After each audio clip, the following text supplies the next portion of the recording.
Law of attraction तो सबके लिए इक्वली काम करता है। फिर ऐसा क्या होता है कि कुछ लोगों के लिए ये तुरंत वर्क करने लगता है और कुछ लोगों को सालों साल लग जाते हैं, लेकिन उनकी लाइफ में कोई भी चेंज नहीं आता, कोई मिरेकल नहीं होता। ये क्वेश्चन आप लोग सबसे ज़्यादा पूछते हैं मुझसे कि लॉ ऑफ अट्रैक्शन ने आपके लिए कितने दिनों में काम किया? और लॉ ऑफ अट्रैक्शन के बाद आपकी ज़िंदगी कितने दिनों में बदलना शुरू हुई। आज की वीडियो बहुत इंपॉर्टेंट और इंटरेस्टिंग है, क्योंकि आज की वीडियो में मैं वो सारी मिस्टेक्स कवर करूंगी जो आपको ड्यूरिंग द मैनिफेस्टेशन नहीं करनी है। और मोस्ट इंपॉर्टेंट पॉइंट कि जब आप शुरुआत करते हैं ना लॉ ऑफ अट्रैक्शन की जर्नी की, तब हम एक बहुत बड़ी मिस्टेक करते हैं जिसकी वजह से लॉ ऑफ अट्रैक्शन हमारे लिए काम नहीं करता। आज की वीडियो में बेसिकली मैं आपके साथ ये सीक्रेट शेयर करूंगी कि कैसे 1 साल के अंदर लॉ ऑफ अट्रैक्शन की हेल्प से मैंने अपने आप को 10 साल आगे बढ़ा लिया है।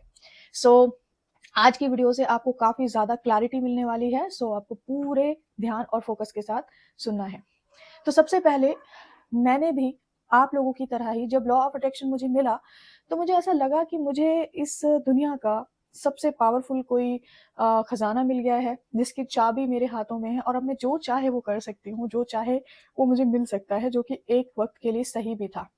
लेकिन सबसे पहली मिस्टेक जो हम सब करते हैं बिगिनिंग में वो ये है कि जो जब लॉ ऑफ अट्रैक्शन से हम इंट्रोड्यूस होते हैं, तो हम अपने सबकॉन्शियस माइंड की बिना क्लिनजिंग किए, बिना उसको प्योर किए, हम एकदम से इस लॉ को बड़े बड़े मैनिफेस्टेशंस के लिए अप्लाई करना शुरू कर देते हैं।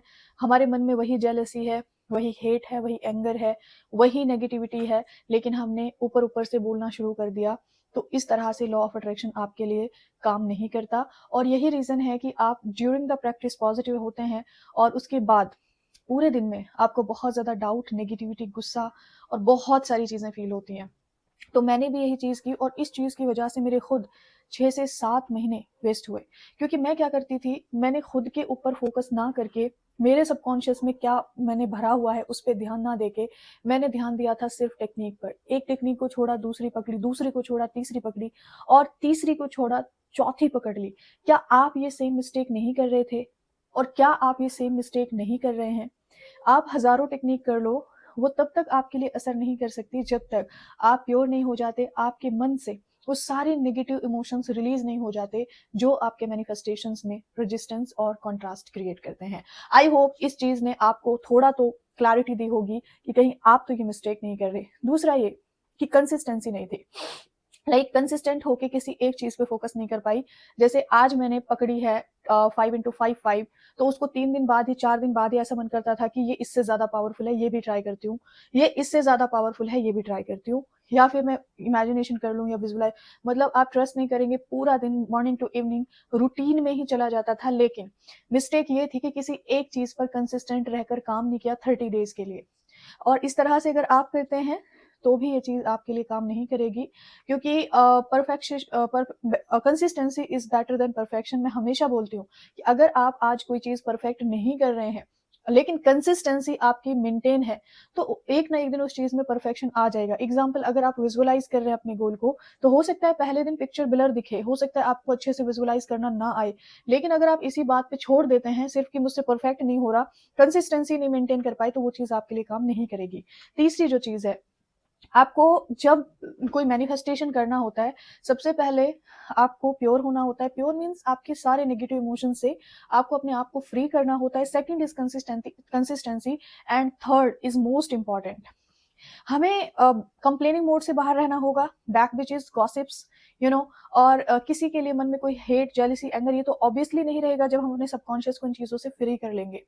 और मोस्ट इंपॉर्टेंट कि अपने वर्ड्स पर फोकस करना बहुत ज़रूरी है। मॉर्निंग में प्रैक्टिस कर ली, इवनिंग में प्रैक्टिस कर ली, लेकिन पूरे दिन हमारे मुंह से जाने अनजाने में बहुत ज़्यादा नेगेटिव वर्ड्स अगर निकल रहे हैं, तो भी ये चीज़ आपके मैनिफेस्टेशंस पर बहुत ज़्यादा इम्पैक्ट डालती है।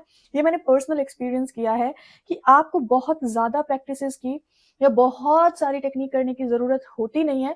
आप कोई 2 या 3 चीज़ पकड़ लो, 1 चीज़ पकड़ लो। इवन मैं कहती हूँ, आपने ग्रैटिट्यूड पकड़ लिया, लेकिन आपने उसमें पूरी कंसिस्टेंसी डाल दी, पूरी फीलिंग डाल दी, और मोस्ट इंपॉर्टेंट, आपने उन सारी मिस्टेक्स को अवॉइड किया जो आपको नहीं करनी है, तो वो ग्रैटिट्यूड भी आपकी पूरी एंटायर लाइफ को बदलने की पावर रखता है। फॉर एग्जाम्पल, हमेशा आपने एक बात सुनी होगी, precautions is better than cure. इलाज परहेज इलाज से बेहतर है।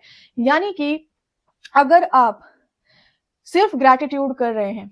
एग्जाम्पल लेती हूँ, अगर आप सिर्फ सेल्फ टॉक कर रहे हैं, पॉजिटिव सेल्फ टॉक, अगर सिर्फ आप स्क्रिप्टिंग कर रहे हैं, अगर आप सिर्फ विजुअलाइज कर रहे हैं, लेकिन आप सारे नेगेटिव इमोशन से फ्री हैं, आप किसी के बारे में नेगेटिव नहीं सोच रहे, नेगेटिव नहीं बोल रहे, आप बिल्कुल फ्री हैं हर चीज से और आपको कंप्लीट फेथ है कि आप जो चाहते हैं वो आपको जरूर मिल जाएगा, तो सिर्फ वो एक चीज भी आपके लिए मिरेकल कर सकती है। अदरवाइज आप हजारों चीजें अप्लाई कर लो, लेकिन अगर आपने प्रिकॉशंस पे ध्यान नहीं दिया, अगेन आई रिपीट प्रिकॉशंस, आपके पास कितनी भी नेगेटिव सिचुएशंस हैं, कुछ भी हैं, लेकिन आपको उन चीजों को अवॉइड करना होगा, तो ये चीजें आपके लिए वर्क करना स्टार्ट कर देंगी। आप इनमें से कौन कौन सी मिस्टेक्स करते थे, कर रहे हो, ये आप अभी रियलाइज करो, और कौन कौन सी मिस्टेक्स को छोड़ना है ये आप डिसाइड करो। आपके लिए इतनी सारी टेक्निक इसलिए नहीं बताई जाती कि आप हर टेक्निक अप्लाई करो, आपको इतनी सारी टेक्निक का ऑप्शन इसलिए दिया जाता है कि आपको जो इजी लगे, जो सूटेबल लगे, वो उठा के आप विद कंसिस्टेंसी फॉलो कर लो और आपका काम बन जाएगा। और मुझे आप लोगों को ये भी रिमाइंड कराना है, जिन लोगों को life life coaching healer and mentor वाला कोर्स ज्वाइन करना है, उनको पता है, जिन्होंने वेबिनार ज्वाइन किया था, अब से पहले वाला वेबिनार ज्वाइन किया था, उसमें एक शीट ही अवेलेबल है, एक शीट। 20 लोगों का बैच है, 19 लोग ऑलरेडी कंप्लीट हो चुके हैं। जो लोग ग्रुप में हैं वो जानते हैं, अगर वो ये वीडियो देख रहे हैं तो इनको प्लीज यहाँ पर कंफर्म कर देना, एक शीट है, कोई भी उसको बुक कर सकता है, मेरे लिए सब इक्वल है। मैं बाद में आप लोग आएंगे फिर मुझे मना करना पड़ेगा, इससे बेटर है कि मैं आपको रिमाइंड करा दूं। और बाकी जो लोग हैं उनको मैं यही कहना चाहती हूँ कि यही एक सीक्रेट है, और कितने दिनों में मुझे रिजल्ट मिला वो भी मैं आपको बता देती हूँ, कि मुझे जब रिजल्ट मिला, जब मैंने इन सारी टेक्निक से परे एक चीज को पकड़ा था, यानी कि मुझे सिर्फ हैप्पी रहने पे फोकस करना है, हैप्पी रहना है मुझे। अब मैं किन किन चीजों से हैप्पी रहती हूँ, उन चीजों पर मैंने सिर्फ ध्यान दिया। मैंने 30 डेज का चैलेंज लिया था, कंसिस्टेंसी ब्रेक नहीं की, और जिन प्रिकॉशंस की मैंने बात की है उन प्रिकॉशंस पर मैंने पूरा ध्यान दिया था और आज भी देती हूँ। मुझे सच बता रही हूँ, मुझे ज्यादा टेक्निक्स करने में और करवाने में बिलीव नहीं है, मैं करती थी, और वही मेरा आज भी रूल है कि मुझे गॉसिप से, बैक बिचेस से, इनसे चिढ़ मच जाती है। ऐसा लगता है कि भाई अपनी एनर्जी क्यों देनी है, अपनी एनर्जी इतनी पावरफुल है तो हमें ऐसे लोगों पर क्यों उसको इन्वेस्ट करना है जो हमारे लिए मैटर नहीं करते। इन सारी चीजों से दूर होना, तो ऑटोमेटिक एनर्जी इतना ज्यादा हाई रहती है, क्योंकि हमारी एनर्जी वेस्ट कब होती है, जब हम दूसरे लोगों के बारे में सोचते हैं, बोलते हैं, उनके बारे में बात करते हैं, या हम हमेशा सोचते रहते हैं, तो हमारी एनर्जी ड्रेन होती है। अगर आप बिल्कुल अपने आप को सेल्फ सेंटर्ड कर लोगे तो आपकी एनर्जी वेस्ट ही नहीं होगी।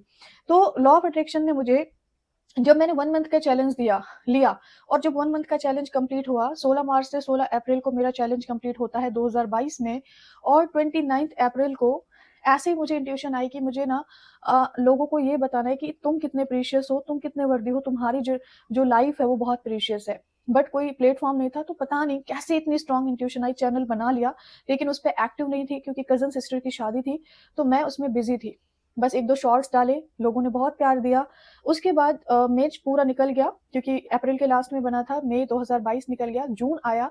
जून में ऐसा थोड़े बहुत कॉन्ट्रास्ट आए चैनल को लेके, क्योंकि घर में इस तरह का कुछ सीन नहीं था, किसी ने भी ये सब चीज़ नहीं की थी। उसके बाद जब सारे कॉन्ट्रास्ट से डील करके मैं बाहर निकली, देन मैंने 16 जून को पहला वीडियो क्रिएट किया था 2022 को, कि चलो ज़िंदगी की एक नई शुरुआत करते हैं। और वो शुरुआत ऐसे हुई कि आज तक मैंने पीछे पलट के नहीं देखा। मेरी जो ग्रोथ है, मेरी जो सक्सेस है, वो सबने देखी है, मुझे ग्रो होते हुए देखा। जो लोग न्यू हैं उनको मैं पिन कमेंट में लिंक डालती हूँ कि मैंने किस तरह से शुरुआत की, किस तरह से मैंने ग्रो किया है, वो आप मेरी हर हर चीज़ मैंने शेयर किया है। इवन मैं हर चीज़ तो नहीं करती, लेकिन जो मुझे लगता है कि इससे कोई इंस्पायर हो सकता है, वो सारी चीज़ें मैं डाल देती हूँ। आपको इन मिस्टेक्स को अवॉइड करना है, और उसके बाद आप कुछ भी ट्राई करोगे वो आपके लिए वर्क करेगा, इस चीज़ की गारंटी मैं लेती हूँ। मिलती हूँ आपसे नेक्स्ट वीडियो में, तब तक अपना बहुत सारा ध्यान रखें। Take care everyone and bye bye.